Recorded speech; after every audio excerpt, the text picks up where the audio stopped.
one of the biggest mistakes ever was that we just thought all calories were the same. So that's kind of what happened. They're like, okay, well, we have an abundance of corn, wheat, and soy, and we have bread, and yes, we just need these guys to bulk up. Let's just give them more calories. And that's kind of just a short term, just not very advanced way of looking at things.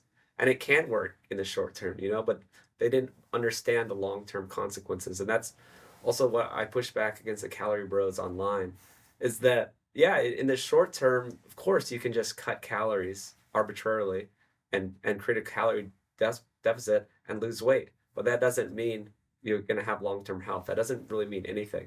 There's a professor that lost weight on Twinkies and convenience store food for a month. And it was terrible. And he had all these problems. He was a mess. He was starving all the time because he was in this calorie deficit, but he was just eating terrible fast food and convenience store food.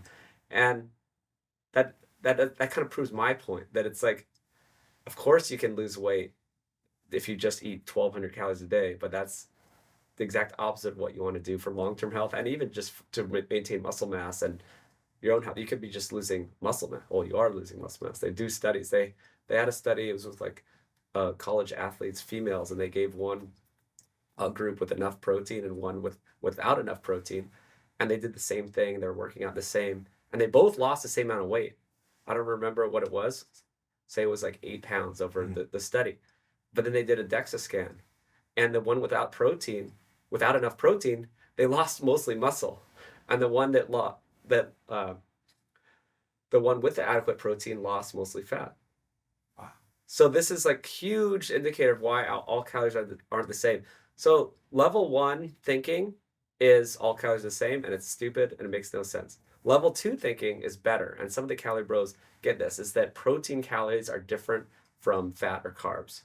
So this is a big step. So at least if you understand the difference that protein is not like fat and carbs, so like protein or energy, right? Fat and carbs are just energy sources, really. Although fat has, some essential nutrients and it's good for other reasons, but we'll call it energy.